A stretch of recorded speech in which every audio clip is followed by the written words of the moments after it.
지난 주간에는 우리가 추석 연휴였고 그로 말미암아서 우리가 긴 연휴를 보내게 되었는데 어떻게 고향 산천에 가셔서 부모 형제와 일가 친척들을 만나셔서 행복한 시간들은 잘들 보내셨습니까? 아니면 행복한 명절은 고사하고 차라리 수색 명절 같은 것은 없었으면 좋을 것을 하면서 스트레스와 짜증으로 불편하게 보내신 분들은 혹여나 없습니까? 사람이 살아가는 모습을 보면은 동서고금을 막론하고 특별한 이상이 없는 한 큰 틀에서 거의 비슷비슷하지 않을까 싶습니다. 통계청에 의하면은 매년 명절 직후인 이 명절은 추석과 구정을 말하는데 추석이라면은 10월 명절 후, 그다음에 구정이라면은 명절 이후라면은 3월서부터 5월 사이에 이혼 건수가 눈에 띄가 굉장히 증가하는 경향을 보인다고 합니다. 명절 이후 이혼율이 증가하는 여러 가지 이유가 있겠지만 결정적인 이유로는 명절 기간 동안 겪은 스트레스와 갈등이 휴일이 끝나고 폭발하여서 이혼을 결심하는 경우가 많다고 합니다. 그러니까 이런 거지요. 명절 때는 참습니다. 참고 명절 끝나기만 해봐라. 이런 거예요. 명절을 준비하는 과정에서 특정 가족 구성원에게 부담이 되거나 또 배우자 간에 서로 간에 약속이 잘 지켜지지 않으면서 불만이 커지는 것이 이혼의 원인이 된다고 합니다. 과거로부터 이혼의 주요 원인이었던 이 고부 갈등의 문제는 물론이거니와 현대는 부모가 자녀의 결혼 생활에 지나치게 관여하는 마마그러니까 마마 하는가 보다 엄마가 아이들을 너무 돌보는 거, 파파걸, 아버지가 지나치게 딸을 돌보는 거, 이런 현상도 이혼의 원인 사유가 된다고 합니다. 더욱이 결혼 전에는 명절 방문이나 또 제사에 대한 참여 이런 문제를 결혼 전에는 약속을 했는데 결혼 후에 우리 집안은 안 돼. 그래도 전통을 따라야 돼. 해서 결혼 전에 약속했던 거 다 무마시키는 이런 것도 이혼의 사유가 된다고 합니다. 새로운 연구에 따르면 갈등과 스트레스가 가득한 이 불행한 결혼은 차라리 독신으로 지는 것보다 건강에 더 심각한 악영향을 준다. 이런 보고를 발표하게 되었습니다. 성경에도 그런 게 있죠. 잠언 25장 24절에 보면은 다투는 여인과 함께 큰 집에서 사는 것보다 움막에서 혼자 사는 것이 나으니라. 그래서 아마 요즘 자연인들이 많은 것 같아요. 이 지속적인 다툼과 이 정서적 긴장은 심장질환, 고혈압, 우울증 같은 이 정신건강 문제의 위험을 높이고 이러한 만성 스트레스 호르몬을 과도하게 막 쫙쫙 분비해서 면역 체계를 약화시키고 노화를 가속화시킨다. 이건 과학적인 의학적인 근거에서 제가 말씀을 드리는 겁니다. 결국 중요한 것은 결혼 자체가 아니라 결혼 관계에 있어서 질적인 부분이 되지 않을까 싶습니다. 사랑과 신뢰에 굳게 선 결혼은 건강과 장수하는 이런 비결이지만 신뢰가 깨진 불행한 결혼은 정반대의 결과를 가져온다는 것입니다. 그러니까 어떻게 해야 되겠어요? 서로 간에 신뢰하고 사랑하고 행복한 결혼 생활이 돼야 되지 않겠습니까? 말이야 그러고 싶죠. 누군들 불행하고 살고 싶은 사람이 어디 있겠습니까? 그런데 그것은 서로 간에 노력을 하고 애를 쓰셔야 됩니다. 오늘 본문의 말씀은 가정에서 그리스도인의 부부 관계를 통해서 그리스도와 교회 관계는 어떻게 해야 되는지를 살펴보면서 함께 은혜를 나누도록 하겠습니다. 제가 설교 준비하면서 챗GPT에게 부부란 무엇이야? 이렇게 물어봤어요. 부부란 무엇이야? 이렇게 챗GPT한테 물어봤더니 부부란 눈물의 씨앗이야. 이렇게 대답을 하지 않고 남편과 아내가 서로를 뜻하는 말로 우리가 부부라는 말이 우리 한글로는 부부 똑같은 말이지만 한문어는 다르지요. 지압이 부자, 지압이 부자거든요. 지압이 부, 지엄이 부자입니다. 지압이 부, 지엄이 부. 한글로는 부부지만 한문어는 달라요. 그래서 남편과 아내가 서로를 뜻하는 말로 결혼을 통해 하나가 된 두 사람을 의미합니다. 그리고 부부는 단순히 함께 살아가는 관계 이상의 의미를 가집니다. 성경에서는 부부의 관계를 하나님의 뜻에 따라 사랑과 존경, 책임과 의무를 다하는 중요한 관계로 정의하고 있습니다. 이렇게 똑똑하게 챗GPT가 답을 줬습니다. 괜찮은 것 같죠?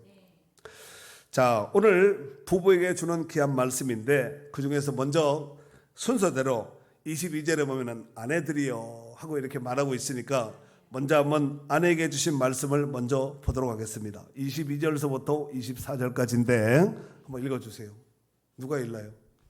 아내들이여 자기 남편에게 복종하기를 주께 하듯 하라.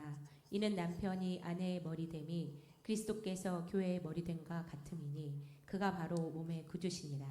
그러므로 교회가 그리스도에게 하듯 아내들도 범사에 자기 남편에게 복종할지니라. 아멘. 자, 여기 보면은 아내들에게 자기 남편에게 복종하기를 어떻게 하라 그랬어요? 주님께 하듯이 하라는 거예요. 아내들도 그 머리 되는 남편에게 자발적으로 복종하라는 얘기예요. 고린도전서 11장 3절에 보면은 아내의 머리는 남편이고 남편의 머리는 그리스도고 그리스도의 머리는 하나님이시니라 이렇게 말씀하고 있습니다. 남편이 아내의 머리가 된다는 말은 여자가 남자보다 열등하다는 의미가 아니라 하나님의 창조 질서의 원리에서 언급한 말씀입니다. 그 여자분들 너무 서운하게 생각하시면 안 돼요. 뭐든지 나중에 만들어진 것이 최신형이기 때문에 그렇습니다. 자, 그리고 이제 25절에 보면은 남편들에게 주신 말씀이 있는데 한번 읽어주세요. 25절.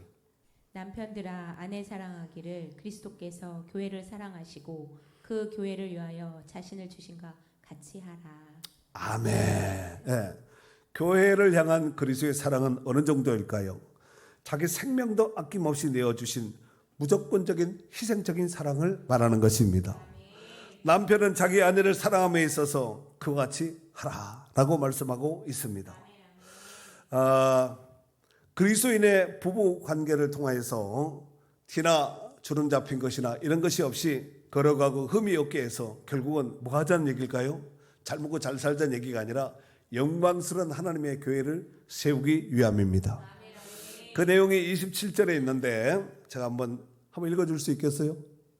자기 앞에 영광스러운 교회로 세우사 티나 주름 잡힌 것이나 이런 것들이 없이 거룩하고 흠이 없게 하려 하시니라. 영광스러운 교회를 세우기 위해서 흠을 내지 말라는 거죠. 그러기 위해서는 아주 중요한 것이 있는데 그것이 뭐냐면은 이렇게 하면 좋을 것 같습니다. 남편은 아내를 사랑함에 있어서 어떻게 사랑하냐면은 자기 자신, 자기 몸을 사랑하듯이 사랑하면 되고 또 아내는 남편을 존경하라라고 말씀하고 있습니다. 그 근거가 33절인데 제가 읽겠습니다. 그러나 너희도 각각 자기 아내 사랑하기를 자신같이 하고 아내도 자기 남편을 존경하라 그랬습니다. 이 관계가 깨어지면은 결국은 부부랄지라도 깨지는 거예요. 사랑하는 성도 여러분, 하나님은 사람을 창조하시고 그 가운데 아담과 하와를 통해서 가정을 만들어 주셨습니다. 그 안에서 사랑과 축복이 넘쳐나기를 원하시는 것이 하나님의 뜻인 줄 믿습니다. 그러므로 가정은 단순한 생활 공간만 공유하는 것이 아니라 하나님의 뜻을 이루는 정말 귀한 장소가 가정입니다. 그러기 위해서는 남편과 아내는 서로 사랑하고 존경함으로써 하나님을 기쁘시게 하는 이런 관계가 되어야 될 줄 믿습니다. 뭐 결혼식 줄이 하는 것 같기도 하고요. 자, 특별히 성경에선 이혼에 대해서는 굳이 권장하고 있지 않습니다. 다만 특별한 경우에는 이혼이 불가피할 수 있겠지만 행복한 가정을 위해서는 늘 사랑 어린 배려는 언제나 필요한 요소인 줄 믿습니다. 사도 바울은 오늘 본문에 보면 창세기 2장 24장을 인용하여서 그리스도와 교회의 관계는 뗄래야 뗄 수 없는 신비적 연합 관계를 형성하듯이 한 몸이 되어야 된다라고 말씀하고 있습니다. 31절 32절에 보면은 그러므로 사람이 부모를 떠나 그의 아내와 합하여 그 둘이 한 육체가 될지니 이 비밀이 크도다. 나는 그리스도와 교회에 대하여 말하노라 하면서 창세기 22장 24절의 말씀을 인용해서 말씀했습니다. 예수님도 마태복음 19장 6절에 보면은 그런즉 이제는 둘이 아니요 한 몸이니 그러므로 하나님이 짝지어 주신 것을 사람이 나누지 못할지니라 라고 말씀하셨습니다. 이러보건대 결혼은 서로 다른 환경에서 자란 이 두 남녀 선남 삼녀가 결혼을 통해서 서로의 부족함을 보완해 나가며 마치 저는 결혼식 주례 내지는 설교할 때 이 말을 거의 안 빠지고 한 것 같은데 2인 삼각 경기 아세요 혹시요? 운동회 체육대회 가운데서 둘이 한 다리 묶어가지고 하나 둘 이렇게 가는 거 아시죠? 딱 이 경기가 바로 결혼을 통해서 그런 묶음을 통해서 이렇게 살아가는 것이 되지 않을까 싶습니다. 한쪽이 남자가 만약에 저처럼 힘이 세다고 혼자 막 자기 그냥 보폭대로 그냥 막 달려가면 옆에서 죽는 거예요. 그렇지 않겠습니까? 많이 죽어보셨는데 왜 이래요? 그렇지. 네. 그런데 또 아내의 보조만 맞춰도 안 돼요. 서로 간의 보조를 맞춰서 그 텔레비나 경기 보면은 하나 둘 하잖아요. 그 사람들이 하나 둘을 몰라서 그런 거 아니에요. 보조를 맞추기 위해서 경기에 호흡을 잘 매서 하나 둘 하잖아요. 근데 이쪽 사람은 하나가 왼발이 되지만 저쪽 사람은 이쪽 사람은 하나가 예를 들어서 묶은 다리로 하나를 본다면은 왼쪽에 있는 사람은 하나가 오른다리가 되겠지만 오른쪽에 있는 사람은 하나가 왼쪽 다리가 되잖아요. 그러니까 그 스텝을 잘 밟아 나가야지. 하나는 무조건 왼발이야. 둘은 무조건 오른발이 해가지고 둘 하면은 스텝이 다 엉켜버리겠죠. 예. 아무튼 건강한 부부가 결국은 행복한 가정을 만들기 위해서 결정적인 지름길이다. 이렇게 볼 수가 있습니다. 워싱턴 대학교에 윌 펄프스라는 교수님이 이제 그 운영하고 있는 그 연구팀에서 이런 발표를 했습니다. 단 한 명의 나쁜 사과, bad apple인데 이 나쁜 사과가 팀 전체의 성과를 떨어뜨린다. 이런 이론을 발표했습니다. 그 연구진에 의하면 팀 내에 게으른 사람, 부정적인 사람, 무례한 사람은 협력하는 일에 방해가 되고 신뢰를 깨뜨리고 잦은 갈등을 유발함으로 인해서 결과적으로 모든 팀을 다 망가뜨리게 한다. 이런 이론을 발표했습니다. 그런데 더 충격적인 보고는 부정적인 태도는 전념성이 있어서 자기 하나로 망가지는 것이 아니라 다른 사람에게도 이 여파가 미쳐진다는 것입니다. 결국 그로 인해서 긍정적인 마인드를 가지고 살려는 사람에게도 그 여파가 영향이 데미지를 입힌다는 거예요. 우리가 성경에 보면은 12명의 정탐꾼 가운데 10사람이 악평하고 막 그러잖아요. 그걸 듣고 막 사람들이 원망 불평하고 막 모세를 향해서 하나님은 원망 불평하지 않습니까? 여호수아와 갈렙이 먼저 말했다면은 상황이 달라질 수도 있었는데 10명이 막 흥분하면서 얘기했겠죠. 물론 그들이 본 것은 사실입니다. 그러나 본 건 사실이지만 그래도 하나님은 들어가게 하실 것이다. 이렇게 말을 해야 되는데 이제 죽었다는 거예요. 지금이라도 한 장관을 세워서 빨리 애굽으로 가는 것이 우리가 사는 길이다. 광야에서 허둥지둥 다 죽는다는 거예요. 사람들이 들어보면 그 말이 맞게 들리죠. 그러니까 이런 좋지 못한 배드 애플 같이 나쁜 사과가 여러분 사과 괴짝 안에 사과 썩은 사과 하나 넣으면은 옆에는 다 싱싱해. 그러면은 확률적으로 썩은 사과가 좋은 사과로 돼야 되지 않겠어요? 그런데 그 썩은 사과가 온통 사과 괴짝 안에 있는 모든 사과를 다 병들게 한다는 거죠. 예. 병에 잉크물 하나 똑 떨어뜨리면 이 물을 무슨 물이라고 그래요?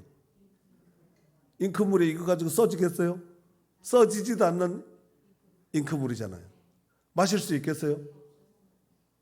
그러면은 잉크물에다가 물 한 방울을 깨끗한 물을 한 번 똑 떨어뜨려서 이게 무슨 물이에요? 아니 물에다가 생수에다가 잉크물 하나 떨어뜨린 거 잉크물이라며. 깨끗한 물에다가 잉크물에다가 한 방울을 떨어뜨려 그러면은 샘물이 돼야 되잖아요. 이런 논리로 본다면은 안 된다는 것이죠. 나쁜 것이 영향이 더 크게 미친다는 거예요. 그러니까 부정적인 말, 행동 이런 생각들은 자기만 망가지는 것이 아니라 옆에 있는 사람에게 전이가 된다는 것이에요. 네. 그런데 더 충격적인 보고는 이 부정적인 태도가 다른 사람에게 전염이 되어서 해를 끼치는데 몇 명의 긍정적인 사람이 아무리 맞다 그래도 부정적인 사람이 한번 딱 쐐기 박아버리면 이게 안 빠진다는 거예요. 그러므로 팀 성공의 결정적인 핵심은 가장 뛰어난 인물이 있는 것이 아니라 오히려 부족하지만 팀 구성원을 위해서 여러분 축구를 혼자 할 수 있어요? 이번에 축구 보셨잖아요. 세계적인 손흥민 선수, 세계적인 공격수 손흥민 선수나 세계적인 수비 1위야. 세계에서 1위 김민재 선수 있어도 먹히잖아요. 저를 이상하게 보신 분들은 축구를 안 보신 분들이에요. 아유 참 너무 안타깝고 불쌍하기도 하고 딱한 거예요. 거기에는 18 브라질 선수가 하는데 18살짜리 선수도 있다는 거예요. 18살 우리나라에 고등학교 2학년이에요. 걔가 공격수, 걔가 골을 넣은 거예요. 기가 막히지 않아요? 그러니까 팀워크가 중요하다는 게 팀워크. 팀워크는 서로 간에 배려를 해야 돼요. 2인 삼각 경기에서 혼자 뛴다고 막 뛰어갈 것이 아니라 서로 배려, 상대방을 배려해서 하나 둘 이래 가야지 막 혼자 막 뛰어버리면은 옆 사람은 죽는다니까. 축초상의 장례식 치릅니다. 네.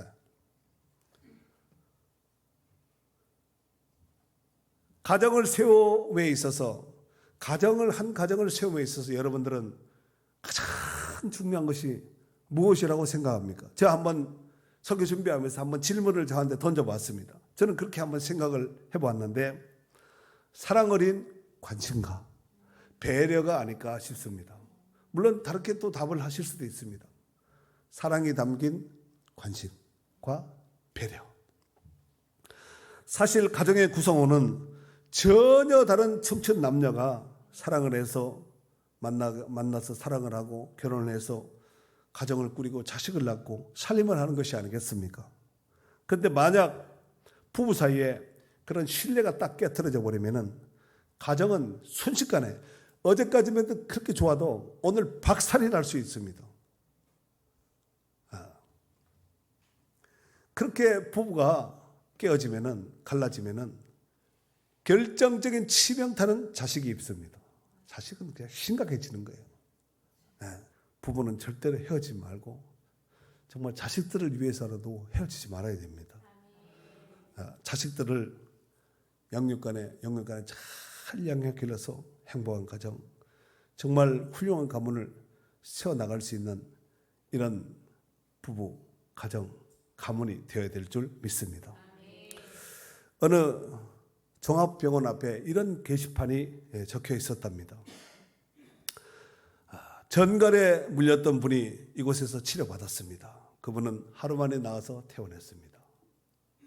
두 번째 게시판에는 어떤 분이 뱀에 물렸습니다. 그분은 치료받고 3일 만에 건강한 몸으로 퇴원했습니다. 세 번째 게시판에는 이렇게 쓰여 있습니다. 어떤 사람이 미친 개한테 물려서 현재 10일 동안 치료받고 있는데 곧 나아서 퇴원할 것입니다. 마지막 네 번째 게시판에는 이런 글이 쓰여 있습니다. 어떤 분이 인간에게 물렸습니다. 그 후 여러 주일이 지났지만 그분은 무의식 상태로 있으며 회복할 가망도 별로 없습니다. 이렇게 어느 종합병원에 1, 2, 3, 4번을 이렇게 써놨다는 거예요. 사람한테 물리면 안 돼요. 사람한테 물린다는 얘기가 이렇게 깡 물렸다는 얘기예요? 예? 사람한테 상처 입은 거 그런 말 있잖아요. 30초 한 말이 30년 간다. 아니 평생 갈 수도 있습니다. 과학자들이 재밌는 실험을 했는데 내용은 부부 싸움을 악에 바칠 정도로 하게 되면은 부부 싸움을 하는데 악에 바치도록 싸우면은 입김이 나오는데 그 입김을 모아가지고 실험을 했더니 놀랍게도 맹독성 코브라보다가 더 강력한 맹독성 물질이 나왔다는 거예요. 또 한 사람을 데려다가 타액 검사를 해본 결과 평상시에는 없었는데 칸막이 속에 가둬놓고 약을 올리는 거예요. 막 신경질나게, 막 성질나게 만드는 거예요. 그리고 타액, 침을 이제 가지고 검사를 했더니 황소 수십 마리를 즉사시킬 만큼 독극물이 검출되었다는 것입니다. 그러나 즐겁게 울고 행복하게 사는 사람의 뇌를 조사해 봤더니 놀랍게도 독성을 중화시키고 웬만한 암세포라도 죽일 수 있는 호르몬을 다량으로 분비했다라고 발표했습니다. 그렇다면 인간의 내부 속에는 얼마나 많은 독을 가지고 있을까요? 궁금하지요? 사람 몸속에는 얼마나 많은 독이 있을까? 모든 억제, 불안, 미움, 공포, 스트레스, 하여튼 안 좋은 것을 다 눌려 있다가 어느 순간 조그마한 틈이 생겨서 팍 터져버리면은 엄청난 양의 독이 뿜어져 나온다는 것이에요. 그런데 그 독을 없앨 수 있는 유일한 길은 웃음, 감사, 그거밖에 없다는 거예요. 웃는 거, 막 웃는 거 있잖아. 웃는 거. 배가 막 배꼽이 쏙 빠질 정도로 웃는 거. 지금 웃는 분들은 암에 안 걸리신 분이에요. 이래도 뭐 제가 웃기지는 않았지만 그래도 살짝 웃는 분들은 그래도 마음이 살아있는 사람이에요. 근데 가만히 이 사람들은 좀 위험할 수 있습니다. 우리가 건강을 위해서 먹는 것, 운동하는 것 중요하죠. 그러나 그보다 더 중요한 것인데 그 뭐냐면은 마음이에요. 이걸 굳이 프로테이지로 비율로 환산을 해서 말씀을 드리면 음식과 운동은 20%, 마음을 잘 관리하는 것은 80%. 물론 먹기도 해야 되겠죠. 80%가 마음 관리에 있다는 거예요. 여러분들 감사하고 긍정적인 생각을 하면은 면역 세포의 일종인 T 림프, 일명 T 세포라고 하는데 이것이 활발하게 기능을 발휘하지만 시기, 질투, 원망, 씻고 뜯고 막 이러면은 두려움, 공포, 걱정, 염려 이런 것에 막 하면은 결국은 몸속에 있는 T 림프가 변이를 일으켜서 암세포나 병원균을 죽이는 대신에 거꾸로 자기 몸을 막 공격을 한다는 거예요. 그래서 염증이 생기고 가지 질병이 들게 한다는 거예요. 그걸 가지고 자가 면역 질환이라고 한답니다. 일본에 게이츠 교수님이 계시는데 아마 이분이 육각수를 아마 개발하신 분일 거예요. 여러 가지 실험을 통해서 화, 불안, 초조, 근심, 공포, 증오, 미움, 시기, 갈등 이런 거 다 감정이 쌓였을 때 사람 몸에는 독사의 독액을 능가하는 매우 강력한 맹독성 독극물이 생성된다는 거예요.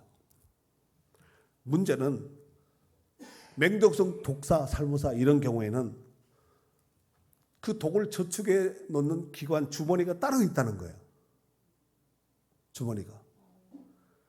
그런데 인간은 그 주머니가 없다는 거예요. 그러니까 그 막 성질 내고 막 이러는 순간 그 몸이 온몸에 다 퍼지는 거예요. 그래서 결국은 아까 자가 면역 질환, 자기 몸을 공격하게 되는 거예요. 그래서 그 막 화가 나고 이럴 때 그 맹독성 독극물이 어떤 약한 부위에 만약에 이렇게 착 달라붙어 버리면 암이 되고 그게 이제 심각한 문제를 일으키게 된다는 거예요. 이건 의학적으로 근거가 있는 말이니까 제가 뭐 의사는 아니지만 근거 있는 내용을 제가 살펴보고 정리를 해가지고 온 거예요. 그러니까 여기서 한번 들어놓을 필요가 있다고 생각합니다. 샘 슈먼이라는 사람이 있었는데 간암 진단과 함께 당신이 이제 앞으로 몇 달밖에 못 삽니다. 이 진단이 나와버린 거예요. 근데 그것이 오진이었습니다. 오진. 그럼에도 불구하고 그는 죽었어요. 그래서 시체를 부검을 해봤더니 그는 간암으로 죽은 것이 아니라 자신이 암으로 얼마 살지 못할 것이라는 이 부정적인 생각에 딱 지배를 받아서 결국은 급속하게 건강이 악화되어서 급사했다는 거예요. 심장학계의 연구도 우리 몸을 최상의 상태로 유지할 수 있는 최선의 방법은 다 감사하고 긍정적인 마음으로 그래 많이 웃는 것이라는 거예요. 막 웃는 거 있잖아요. 제가 좀 이렇게 좀 표현하기 좀 미안해졌는데 하여튼 웃어야 돼. 막 배꼽이 빠져. 막 하여튼 웃어도 이렇게 웃어 이거 위험해요. 쓴 웃음 이거 위험한 웃음이에요. 그래 웃지 말고 이빨이 보이게 목젖이 보이게 배꼽 안에 내장이 훤하게 보일 정도로 입을 열면 안에 내장이 위가 보일 정도로 이렇게 웃는 사람은 암이 한 길로 왔다가 7길로 도망갈 거예요. 그 사람이 도망가면 어디 가냐면 안 웃는 사람 있죠. 어디 있나 딱 가는 거예요. 하여튼 웃어요. 웃어야 삽니다. 누가 책 쓰실 분이 있으면 하나 좀 쓰세요. 웃어야 산다. 괜찮지 않아요? 지금 말을 하다 보니까 그 말이 나와서 말씀을 드리는데 웃어야 사는 거예요. 옛날에 우리 황승환 박사님 아멘 약 좀 주세요. 그 책 있잖아요. 아멘 하시면 된다고 그랬더니 아멘 약이 있는 줄 알고 박사님이 아멘 약 지어주세요. 그랬다는 거예요. 어느 한 통계에 의하면은 내과를 찾는 2명 중에 1명은 정신질환에 해당되고 이들의 환자 80%는 병의 원인을 가정불화로 봤습니다. 의사들이 지금 통계에서 자료에서 말씀을 드린 거예요. 내과 질환자들 2명 중에 1명은 정신질환이 있고 그 가운데서 1명 중에서도 많을 거 아니에요. 그 80%는 거의 다 가정불화. 보통 이 범죄를 다스리는 경찰관들 이런 곳에서 통계적으로 볼 때 문제들을 일으킨 사람이 가정불화. 그 집안에 그 문제를 일으킨 그 조사할 거 아니에요. 꼭 보면은 가정불화가 거의 배경이 이렇게 형성된 이런 집안의 아이라는 거예요. 마음의 변화는 곧 몸의 변화입니다. 몸의 치료는 마음이 먼저 치료가 돼야 돼요. 긍정의 생각을 갖는다든가 어떤 의지를 표명할 때 선한 마음으로 긍정의 마인드 뭔가 의지를 표명할 때 몸이 따라가는 것이지 마음은 전혀 딴 데가 있는데 몸만 먹는다고 운동한다고 될 일이 아니에요. 성경은 이렇게 말하고 있습니다. 잠언 4장 23절에 보면은 모든 지킬 만한 것 중에서 더욱 내 마음을 지키라. 생명의 근원이 이에서 남이니라 그랬습니다. 오늘 설교 준비하면서 제가 글을 읽다가 좋은 글귀가 있어서 잠깐 소개하도록 하겠습니다. 한번 읽어줘 보세요. 어리석은 사람은 인연을 만나도 인연인 줄 알지 못하고 보통 사람은 인연인 줄을 알아도 그것을 살리지 못하며 현명한 사람은 소매끝만 스친 인연도 그것을 살릴 줄 안다.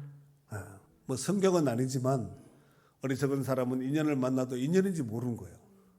보통 사람은 인연인 줄 알아도 살려내지 못하는 거예요. 연결을 못한다는 얘기죠.